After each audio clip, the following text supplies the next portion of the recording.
नमस्कार, आपलं स्वागत आहे। आज मी कॅप्टन अशोक खरात ह्याच्याबद्दल बोलणार आहे। अर्थात आता हा विषय महाराष्ट्रात खूप चर्चेला जातोय आणि 3-4 दिवसानंतर व्हिडिओ बनवते, कारण याच्यावर बनवावा की न बनवावा असं मला सारखं वाटत होतं। कारण इतके घाणेरडे प्रकार आणि चाळे या माणसाने स्त्रियांशी केलेले आहेत की त्यामुळे असं वाटत होतं की कसं आपण सोशल मीडियावरनं याचा उच्चार करणार आणि ते बोलणार। पण तरीसुद्धा मी करते आज त्याच्याबद्दल, कारण काही माझ्या मनात विचार आलेत आणि ते विचार मला सांगितल्याशिवाय स्वस्थ बसवत नाही आहे। तर हा अशोक खरात जो आहे तो नाशिकमधल्या सिन्नर जिल्ह्यातला आहे असं म्हणे, आणि तो प्रथम मर्चंट नेव्हीमध्ये कॅप्टन होता। त्यांनी तिथे काही वर्ष नोकरी केली। अर्थात याचाही तपास व्हायचा आहे की तो खरंच कॅप्टन होता का साधा एक सेलर होता का काय होता। आणि त्यानंतर तो अचानक त्याच्या गावी परत आला आणि त्याला काही ॲस्ट्रॉनॉमी, न्यूमरोलॉजी आणि आणखीन काहीतरी असे प्रकार येत होते। या जोरावर त्यांनी तिथे तो धंदा सुरू केला आणि सुरुवातीला काही दिवस तो लोकांना जे काही भाकीत सांगत असेल किंवा जे काही करत असेल सटरफटर उपाय, त्याच्यातनं काही लोकांना थोडासा फायदा झाला असेल आणि त्याच्यामुळे मग ती लोक दुसऱ्यांना घेऊन यायला लागली। आणि असं करता करता त्याचं जाळं, नेटवर्क जे आपण म्हणतो ते खूप मोठं होत गेलं आणि अनेक मोठे मोठे लोक ज्याच्यात राज्यकर्ते आहेत, IPS अधिकारी आहेत, त्याच्यानंतर प्रशासकीय सेवेतले IAS अधिकारी आहेत, मोठमोठे स्टार लोक आहेत, असे त्याच्या संपर्कात आले आणि त्याच्यामुळे त्याचं नेटवर्क वाढत गेलं। आता हे नेटवर्क त्याचं वाढत गेल्यानंतर आत्ताच्या आपल्या ज्या म्हणजे फडणवीस साहेबांचं जे सरकार चालू आहे त्याच्यामधल्या राज्य महिला आयोगाच्या अध्यक्ष रुपाली चाकणकर आणि दीपक केसरकर हे दोघे जण त्याचे एजंट असल्यासारखं काम करायला लागले आणि त्यांनी अनेक नेत्यांना याच्या संपर्कात आणलं आणि अनेक नेत्यांबरोबर म्हणजे सत्ताधारी पक्षातले असोत किंवा विरोधी पक्षातले असोत, अनेक नेते मंडळी त्याच्या संपर्कात आली आणि त्या सगळ्यांबरोबरचे त्याचे फोटोज आणि व्हिडिओज हे समाज माध्यमांमध्ये उपलब्ध झालेले आहेत। अगदी एकनाथ शिंदे साहेबांचा, त्यांच्या मुलाचा श्रीकांत शिंदेंचा पण फोटो आहे। याच्यात फक्त 2 फोटो अद्याप आलेले नाहीत। एक म्हणजे आपले मुख्यमंत्री देवेंद्र फडणवीस साहेब आणि अजित पवार, या दोघांचे फोटो मात्र या अशोक खरात बरोबर दिसत नाहीयेत। हे या देशाचं किंवा राज्याचं सुदैव म्हणायला लागेल। आता हा माणूस काय करायचा तर स्त्रियांना आपल्या जाळ्यात ओढायचा। कोणी स्त्री पतीबरोबर आली किंवा आपल्या आईवडिलांबरोबर आली तर तिला काहीतरी भूलथापा द्यायचा, कुटुंबाला काही भूलथापा द्यायचा, त्या मुलीला किंवा स्त्रीला एकटीला स्वतःकडे ठेवून घ्यायचा आणि बाकीच्यांना पाठवून द्यायचा आणि मग तिला हिप्नोटाईज करायचा, गुंगीचं औषध द्यायचा, जे काय करायचं ते करायचा आणि तिच्यावर बलात्कार करायचा किंवा अश्लील चाळी करायचा। ज्या स्त्रियांना मुलं होत नव्हती अशा पण स्त्रियांच्या रांगा त्याच्याकडे लागायच्या आणि त्यांना त्यांच्यापासून मुलं झालेत असं स्थानिक नाशिककर सांगतात। त्याच्याकडे ही कला कशी होती, काय होती, ही दैवी शक्ती तर निश्चितच नव्हती, कारण ज्या व्यक्तीकडे दैवी शक्ती असेल ती व्यक्ती असे चाळे स्त्रियांबरोबर करणं शक्य नाही। ती व्यक्ती ही त्या माणसाला सन्मार्गावर आणेल, भक्ती मार्गात आणेल आणि त्याच्या मेहनत करायला शिकवेल आणि मेहनतीनेच पुढे यायला शिकवेल। पण अशा अघोरी कृत्यांचा अवलंब ते करणार नाहीत। बरं, हा माणूस आज जवळजवळ 15 ते 20 वर्ष अशा प्रकारचे उद्योग करतोय आणि त्याचा सिन्नरमध्ये म्हणे मोठा बंगला आहे, 50-60 कोटी रुपयांचा। विदेशात त्याचे कोण 500 कोटीच्या वर मालमत्ता आहे आणि तो परदेशात पळून जाण्याची तयारी होत होता। त्यावेळेलाच त्याला अटक करण्यात आली। आणि हा प्रकार उघडकीला कसा आला तर त्याच्या ऑफिसमध्ये काम करणारे एक चपरासी आहे, जाधव म्हणून कोणी, त्याला जेव्हा कळलं की असे प्रकार आपल्या ऑफिसमध्ये चालतात आणि ते CCTVमध्ये कैद होत आहे, तेव्हा त्यांनी ते फुटेज कॉपी करून घेतलं आणि पहिल्यांदा बाबालाच धमकावायला सुरुवात केली। पण त्या 5 कोटीची मागणी केली, पण त्यांनी काय ते दिलं नाही। मग त्यांनी एका महिलेला याबद्दल सांगितलं, व्हिडिओ पाठवला, तिने उलट त्या खरातकडेच ती तक्रार केली त्याच्यानंतर आणखीन एका महिलेला पाठवला, तिच्या एका महिलेच्या मेव्हण्याला पाठवला. त्या मेव्हण्याला हा व्हिडिओ मिळाल्यानंतर त्यांनी त्या महिलेला धीर दिला आणि त्यांनी पोलिसात तक्रार केली. असं जरी असलं तरी नाशिकमधलं एक स्थानिक वृत्तपत्र आहे, छोटं वृत्तपत्र आहे, त्याचं नाव आहे खबरदार पुढारी असंच काहीतरी आहे आणि त्याचे संपादक आहेत दत्तात्रय खामनेर असं काहीतरी आहे. आणि या व्यक्तीकडे एक पीडित महिला आली आणि अनेक पुरावे त्यांनी तपासले आणि त्याच्यानंतर कॅप्टनचे चाळे किंवा कॅप्टननी घातलेला धुमाकूळ अशा मथळ्याखाली त्यांनी बातमी प्रथम नाशिकच्या वृत्तपत्रात प्रसिद्ध केली.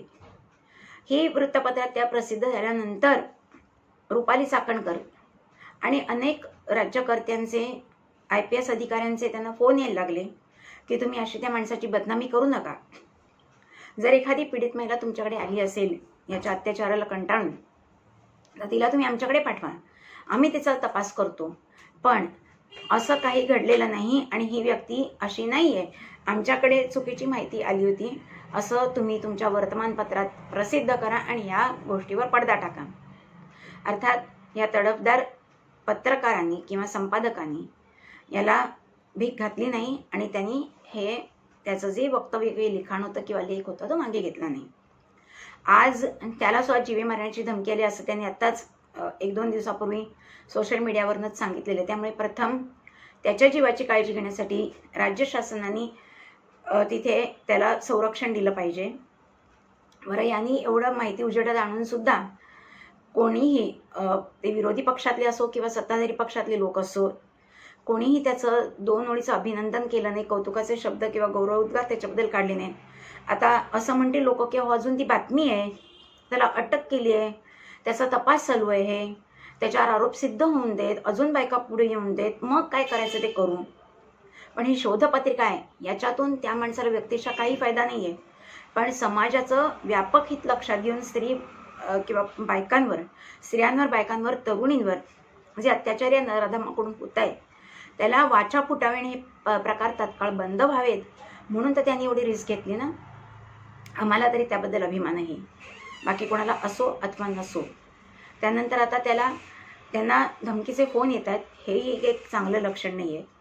तसंच हा जो व्यक्ती अशोक खरात हा परदेशात पळून जायच्या तयारीत होता, त्यावेळेला पोलिसांनी अटक केली. बरं, ही अटक का केली तर आपले गृहमंत्री देशाचे जे आहेत अमित शहा यांच्याकडे जेव्हा हे प्रकरण पोचलं त्यावेळेला त्यांनी दिल्लीमधून फडणवीस साहेबांना फोन केला आणि मग ही सूत्र हल्ली आणि मग फडणवीसांनी आदेश दिले, त्याला पकडण्यात आलं, SIT स्थापन करण्यात आली. आणि आता तेजस्वी सातपुते या तडफदार IPS अधिकारी आहेत, जे आता सध्या CRPFमध्ये म्हणजे राज्य राखीव पोलीस दलामध्ये कार्यरत आहे असं समजतं. त्यांना हा दिलेला आहे तपास. आता सदानंद दाते हे आपले राज्याचे पोलीस महासंचालक आहेत, त्यामुळे आता कदाचित हा अनबायस्ड तपास होईल अशी शक्यता निर्माण झालेली आहे. परंतु नुसतं तपास चालू आहे, SIT स्थापन केले, त्याला अटक केलेली आहे एवढं म्हणून हे प्रकरण संपणार नाही आहे. तर एक टाईम बाउंड प्रोग्रॅम फडणवीस साहेबांनी दिला पाहिजे, कारण फडणवीस साहेब स्वतः राज्याचे मुख्यमंत्री आहेत, गृहमंत्री आहेत, त्यामुळे पोलीस खातंही त्यांच्या अखत्यारीत येतं. आणि असं असून एका गोष्टीचं आश्चर्य वाटतं की एवढं सतर्क पोलीस खातं आहे, गृह मंत्रालय तुमच्या हातात आहे, तरीसुद्धा आज 15-20 वर्ष ही व्यक्ती राज्यामध्ये असे प्रकार करते हे तुमच्या कानावर आलं नाही. हे शक्यच नाही आहे ना. मग आलं असेल तर तुम्ही स्वतःहून लक्ष का नाही त्याच्यात घातलं आणि या प्रकरणाला वाचा का नाही फोडली. त्या पीडित महिला पुढे येईपर्यंत किंवा त्या नाशिकच्या स्थानिक वृत्तपत्रात ही बातमी प्रसिद्ध होऊन नंतर आता मुंबईमध्ये अनेक वृत्तवाहिन्यांनी आणि वृत्तपत्रांनी हे प्रकरण उचलून दिल्यावर विरोधी पक्षांनी ह्याच्यावर आवाज उठवल्यावर आता तुम्ही हे सगळं करताय हे काही पटत नाही. बरं, न्यूज 18 लोकमतला जे उत्तर देत होते पत्रकारांनी विचारलेल्या प्रश्नांना, त्यात फडणवीस साहेबांनी या खरातचा उल्लेख आदरार्थी केला आहे. खरातांना असं करून चालणार नाही हे मनाला खटकणार आहे. भले ते अजून गुन्हेगार म्हणून सिद्ध झालेले नाही आहेत, पण प्रायमा फेसी एव्हिडन्स भरपूर आहेत. त्यांनी अश्लील चाळे केल्याच्या अनेक ध्वनिचित्रफिती प्रथमदर्शनी 58 आहेच, पण एका लॅपटॉपच्या हार्ड डिस्कमध्ये 100-200च्या वर अशा चित्रफिती आहेत, व्हिडिओ आहेत. तेही आता पोलिसांनी रिकवर केलेले आहेत. काही डिलीट केलेले ते रिकवर होत आहेत की नाही याचाही तपास चालू आहे. म्हणजे प्रायमा फेसी एव्हिडन्स तर दिसतोय ना. मग अशा व्यक्तीचा उल्लेख फडणवीस साहेबांनी आदरार्थी करणं चुकीचं आहे. हे प्रकरण बाहेर आल्यानंतर रुपाली चाकणकर ह्या 2-3 दिवस मुंबईतच नव्हत्या. त्यांचा कुठे थांगपत्ता नव्हता. तसंच दीपक केसरकर यांचाही थांगपत्ता नव्हता. सोशल मीडियावरून हे लोक काही काही पोस्ट करत होते. त्यानंतर ही बाई एवढं वाईट कृत्य त्यांनी, कारण त्यांचे आणि त्या रुपाली चाकणकर आणि अशोक खरात यांचे जवळचे संबंध आपण अनेक व्हिडिओमधनं पाहिलेले आहेत. त्यांनी त्याची पाद्यपूजा केलेली आहे, स्वतःच्या पदरांनी पाय पुसलेले आहेत, त्यांच्या पायावर डोकं ठेवून नमस्कार केले आहेत, त्यांना वाढदिवसाच्या दिवशी का कुठच्या तरी ऑकेजनला घास भरवलेले आहेत. त्याच्यानंतर त्यांच्या डोक्यावर छत्री घेतलेली आहे, त्याच्या हातात हात घालून एक मोठा पोज देऊन फोटो काढलेले. आणखीन काय काय आहे आम्हाला माहीत नाही, पण इतके तरी फोटो आणि पुरावे आहेत, अजूनही असतील जे सेन्सॉरमुळे आता आलेले नाहीत उजेडात. अशा बाईंनी फडणवीस साहेबांना हिंमत तिची होते की त्यांना जाऊन ती घरी भेटते. म्हणजे मला वाटतं त्यांचा अंदाज घेण्यासाठीच ती गेली असावी की मला राजीनामा द्यायला लागतोय किंवा मला हे काढून टाकणार आहेत का. तर देवेंद्र साहेबांनी तिला स्पष्ट शब्दात सांगितलं की यासाठी आम्ही SIT नेमली आहे आणि आम्ही याचं मुळापर्यंत जाणार आहोत, तर तुम्ही राजीनामा द्या, तुमच्यावर आरोप होत आहेत तर. म्हणून ही बाई सुनेत्रा पवारांकडे गेली, कारण ती राष्ट्रवादी अजित पवार गटाची आहे बाई म्हणून. आणि सुनेत्रा पवारांकडे सुद्धा मोठ्या विजयी मुद्रेने गेल्यासारखी दिसते फोटोमध्ये, आणि एकदम पोज देऊन तिने तो राजीनामा पत्र त्यांच्या हातात दिलेलं आहे. एवढी बाई कशी पोचलेली असू शकते.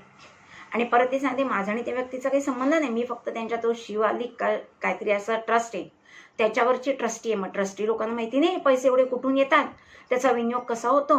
आणि ती सांगते हे साफ चुकीचं आहे, कारण त्यांचे अनेक फोटोज आणि व्हिडिओ समाज माध्यमांवर उपलब्ध आहेत. त्यांनी राज्य महिला आयोग पदाचा राजीनामा दिलेला, पण तिला अजित पवार गटाच्या पक्षातनंच काढायला पाहिजे. आणि ज्या ज्या स्त्रियांच्या ऑर्गनायझेशनवरती पद तिने कोणतं भूषवलेलं आहे त्याच्यातूनही तिची अकलपट्टी करायला हवी आहे, कारण ती स्त्रियांना न्याय देतच नाही. अनेक स्त्रियांची प्रकरणं तिच्याकडे गेलेली होती जेव्हा त्यांच्याकडे, तेव्हा त्यांनी त्याला पानच पुसलेली आहे. कोणत्याही स्त्रीला त्यांनी न्याय मिळवून दिल्याचं दिसत नाही ठळकपणे. त्यामुळे आज अशा महिलेला सरकारी पक्षात ठेवणं किंवा कोणत्या महत्त्वाच्या पदावर ठेवणं हीच मुळात चुकीची गोष्ट आहे. आता आपल्या महाराष्ट्रामध्ये संतांची परंपरा आहे, महाराष्ट्र संतांची भूमी आहे असं आपण पूर्वापार ऐकत आलोय. आणि अनेक संत आहेत, अगदी संत ज्ञानेश्वर, संत एकनाथ, संत तुकाराम, संत गोरा कुंभार, संत सावतामाळी, त्याच्यानंतर संत नरहरी सोनार, बहिणाबाई, मुक्ताबाई, सोहिरा, संत सोहिरा, अशा कितीतरी बायका किंवा पुरुष मंडळी आहेत ज्यांनी राज्याला किंवा देशातल्या जनतेला भक्तिमार्ग शिकवला. या सर्व संतांची विपुल ग्रंथसंपदा उपलब्ध आहे. यांचे अनेक मठ आहेत, मंदिर आहेत, जिथे आज इतक्या वर्षांनी सुद्धा लोक जातात, भक्तिभावानी नतमस्तक होतात, त्यांच्या ग्रंथांचं पारायण करतात. पण त्यांनी कुठेही लोकांना वाममार्गाकडे नेलं नाही, स्त्रियांवर अत्याचार केले नाहीत किंवा कोणतेही फालतू चमत्कार दाखवले नाहीत. त्यांनी सत्याची बाजू घेतली आहे आणि त्यांनी सांगितलं की तुम्ही कठोर परिश्रम करा, स्वतःवर विश्वास ठेवा, भगवंताचं नामस्मरण करा, त्याच्या चरणी लीन व्हा, त्याला शरण जा, तर तुम्हाला तुमचं इप्सित साध्य करता येईल. तुकाराम महाराज तर म्हणूनच गेलेत. अनेक संतांनी अनेक अभंगातून ढोंगीपणावर किंवा साधू बाबांवर कोरडे ओढलेले आहेत. एक उदाहरणादाखल मी फक्त संत तुकाराम महाराजांचं सांगते. तुका म्हणे कैसे ऐसे झाले भोंदू, कर्म करोनिया म्हणती साधू, कर्म करोनिया म्हणती साधू, अंगा लावूनिया राख, डोळे झाकूनी करीती पाप. म्हणजे त्या काळात सुद्धा थोडेफार असे भोंदू असतील, इतक्या पोचलेले असतील असं नाही, पण असतील, पैसे लुबाडणारे असतील किंवा खोटं बोलणारे असतील, आणखीन काय हडप करणारे असतील. तर त्यांनी अशा अनेक संतांनी जनजागृती केलेली आहे. अगदी अलीकडच्या काळात शेगावचे संत गजानन महाराज किंवा अक्कलकोटचे स्वामी समर्थ महाराज, आपले स्वामी समर्थ रामदास स्वामी असतील किंवा ब्रह्मचैतन्य गोंदवलेकर महाराज आहेत, यांची विपुल ग्रंथसंपदा आहे. यांनी समाज प्रबोधन केलेलं आहे आणि अंधश्रद्धेपासून लोकांना दूर खेचण्याचा प्रयत्न केला आहे. पण आज असे जे काही भोंदू बाबा उजेडात येत आहेत, त्याच्यामुळे जे पुरोगामी विचार करणारे जे किंवा टीका करणारे जे पत्रकार आहेत, त्यांनी सरसकट सगळ्यांच्या नावाने बिलं फाडायला सुरुवात केलेली आहे. हे चुकीचं आहे, कारण हे जे संत महंत होऊन गेले, ज्यांनी समाजाला दिशा दिली, लोकांना चांगली शिकवण दिली ते नाहक ह्याच्यामध्ये बदनाम होत आहेत. आणि आजकाल लोकांना असं आहे ना, शॉर्टकट हवा आहे, कुठेही मेहनत करायला नको. आज एखाद्या व्यक्तीला म्हणजे सरकारी खात्यात एखादी व्यक्ती त्याला महसूल खातं हवं असेल किंवा आणखीन काही महत्त्वाचं खातं हवं असेल तर ते मिळण्यासाठी सुद्धा हे लोक या बाबाकडे जात होते.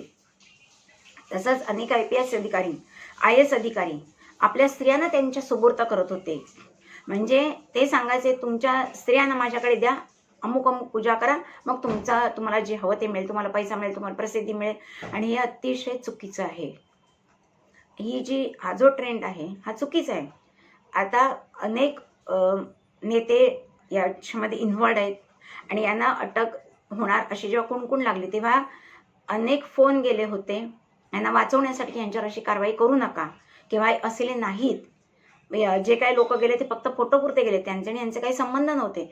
किंवा व्यक्ती अडचणीत असते, त्यांना मनशांती हवी असते, म्हणून त्यांनी जर त्याला गुरु मानलं असेल किंवा त्याच्याकडून भविष्य जाणून घेतलं असेल तर काय चूक आहे? सर्वसामान्य करतात अशी त्याच्यावर सर्वासर्व केली जाते. म्हणजे प्रकरण फार पुढे गेलेलं आहे. आणि याच्यामध्ये आता निपक्ष पणे किंवा खरा अहवाल बाहेर येण्याची शक्यता थोडीफार आहे. कारण आज तुम्हाला माहिती आहे तेजस्वी सातपुत्यांकडे हा तपास आहे. सदानंद दाते पोलीस महासंचालक आहेत, स्वतः फडणवीस साहेब आहेत. परंतु आता फडणवीस साहेबांनी हा जो या प्रकरणाची तपासणी करण्यासाठी एक टाइम लिमिट, कालमर्यादा निश्चित केली पाहिजे की 6 ते 8 महिन्यामध्ये ह्याची चौकशी पूर्ण होऊन 1 वर्षाच्या आत अहवाल आला पाहिजे आणि जास्तीत जास्त 1 वर्षात या खटल्याचा निकाल लागला पाहिजे. आणि दोषींना फक्त जन्मठेप याला देऊन फायदा नाही आहे. कारण जन्मठेप जरी दिली तरी आज न उद्या तो सुटणार आणि त्याचे कारनामे त्याच्या चेल्यांकडून हे सुरू राहणार. याच्याकडे अमर्याद संपत्ती आहे. नाशिकचा बंगलाच त्याचा काहीतरी 50-60 कोटीचा आहे. 500 कोटीची मालमत्ता परदेशात आहे. अनेक परदेश वाऱ्या त्यांनी केलेल्या आहे. मग आज याच्या मालमत्तेवर टाच आणून ती विकून त्याचा लिलाव करून ती संपत्ती शासनाच्या खात्यात त्यांनी टाकली पाहिजे. आता असं डोक्यात आलं म्हणून सांगते की कॉलेज आणि महाविद्यालयात म्हणजे युनिव्हर्सिटीमध्ये विद्यापीठात जे प्राध्यापक असतात त्यांना कॅश हा जो एक प्रकार असतो, त्यांची एक सिस्टमॅटिक त्यांना प्रमोशन दिलेलं असं अमुक वर्षांनी तमुक वर्षांनी असं. तर ते प्रमोशन डेट ऑफ एलिजिबिलिटीपासून देण्याचं UGCने मान्य केलेलं आहे, मुंबई विद्यापीठाने मान्य केलं आहे. पण आत्ता जे अर्थसंकल्पीय अधिवेशन झालं त्यात आमच्या मंत्री साहेबांनी काय उत्तर दिलं की राज्याच्या खात्यात एवढा पैसा नाही आहे. सुमारे 25-30 हजार प्राध्यापकांना हा फायदा द्यावा लागेल आणि त्यामुळे काही लाखो रुपये किंवा 1-2 कोटी रुपये लागतील, पण तेवढं आपल्याकडे बजेट नाही आहे. त्यामुळे आम्ही ते न देण्याचा विचार करतोय. बघूया आता मंत्रिमंडळाच्या बैठकीत काय ठरते. हे पैसे हे हक्काचे पैसे ज्या व्यक्ती समाज घडवत आहेत त्यांच्या हक्काचे पैसे द्यायला तुम्हाला विचारविनिमय करायला लागतो. आणि अशा भोंदू लोकांकडे जी करोडोची मालमत्ता आहे ती जप्त करून तुम्ही सरकारी तिजोरीत का नाही जमा करत, यासाठी कोणता कायदा का नाही अजून केला जात. आणि या व्यक्तीला तर मला वाटतं भर चौकात फाशी दिली पाहिजे. आता नवीन न्यायसंहिता सुद्धा आपल्याकडे आलेली आहे. मग त्याच्यात असं कलम आहे का? नसेल तर ते इन्क्लूड केलं पाहिजे. कारण अशी जर कठोर शिक्षा या बंधू बाबांना झाली तरच पुढे असे गैरप्रकार करणाऱ्यांना आळा बसेल. नाहीतर राम रहीम नंतर असे अनेक फसवणारे ठग होऊन गेले आणि यापुढे होत राहतील जर कायद्याने त्यांना कठोर शिक्षा दिली नाही तर. आणि त्यामुळे कठोरात कठोर शिक्षा त्यांना झालीच पाहिजे. आजकाल हव्यास पैशाचा इतका झालेला आहे सगळ्या लोकांना, पद प्रतिष्ठा एवढी सगळ्यांना हवीशी वाटते. मग ती बाय हुक और बाय क्रूक मिळवण्याचा प्रयत्न करतात. त्यांच्यात तसं मेरिट असेल किंवा नसेल आणि नसलेलेच लोक जातात. असलेले लोक बिचारे आपल्या मेरिटवरच पुढे पुढे जायचा प्रयत्न करतात. त्यात कधी तिथे यशस्वी होतात, कधी अयशस्वीही होतात. आणि जे अयशस्वी होतात ते काही वेळेला आत्महत्याही करतात, जे अतिशय चूक आहे. पण ते असे अघोरी प्रकार करत नाहीत किंवा अशा लोकांकडेही जात नाहीत. आणि त्यामुळे हे अत्यंत सेन्सिटिव्ह प्रकरण आहे. याच्यावर तातडीने कारवाई होऊन फाशीच्या शिक्षेपर्यंत तरतूद या कायद्यामध्ये व्हायला हवी.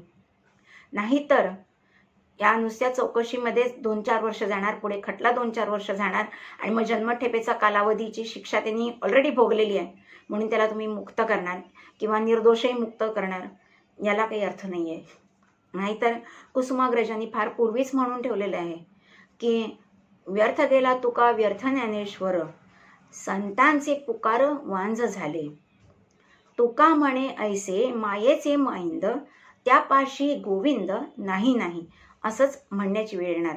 आज पुरोगामी महाराष्ट्रामध्ये इतकं सुशिक्षितांमध्ये, उच्चभ्रू लोकांमध्ये असलेले प्रकार भोंदूबाबांच्या नादी लागून होतात, त्या स्त्रियांवर अत्याचार होतात आणि त्या गप्पपणे सहन करतात. ही अतिशय वाईट परिस्थिती. केवळ अशिक्षित अडाणी नाही, आता मला वाटतं तेच शहाणे झालेत, कारण स्थानिक नाशिकचे जे लोक आहेत, सिन्नरमधले, त्यांना ह्याच्याबद्दल माहिती होती आणि त्यामुळे ते पहिल्यापासूनच त्याच्यापासून दूर होते.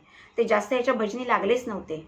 पण आपले शहरातले लोक सुशिक्षित याच्या मार्गी नादी लागतात आणि इतरांनाही त्याच्यात ओढतात आणि याचा व्यवसाय चालू देतात. हे खरं दुर्दैव या राज्याचं आहे आणि त्यामुळेच याच्यावर कठोर कारवाई व्हायला हवी. बाकीचे मी तपशील देत नाही, कारण ते मला देण्याची माझी इच्छाही नाही, ते तुम्हाला माहिती झालेले आहे. आणि याच्यावर सरकारवर दबाव सामान्य लोकांनी आणून याला मरेपर्यंत फाशी देण्याची तरतूद करून घ्यावी आणि तसं शासन द्यावं, तर पुढे आणखीन हे प्रकार होण्याचं थांबेल आणि आपल्या लेकीबाळी सुरक्षित राहतील. आणि आता लेकीबाळींचे आई वडील जर असं करत असतील तर लेकीबाळींचं प्रबोधन करून काय फायदा आहे. आज या लोकांचं प्रबोधन करायला पाहिजे. राज्यकर्त्यांसाठी आता मला वाटतं संस्कार वर्ग घेण्याची वेळ आलेली आहे फडणवीस साहेबांनी. त्यांना पहिलं संस्कारित करा, तर बाकीची पिढी संस्कारित होईल, बाकीचे पालक संस्कारित होतील. व्हिडिओ आवडला असेल तर लाईक करा, शेअर करा आणि न्यूज परामर्शला सबस्क्राईब करा. पुन्हा भेटूया नवीन विषयासह.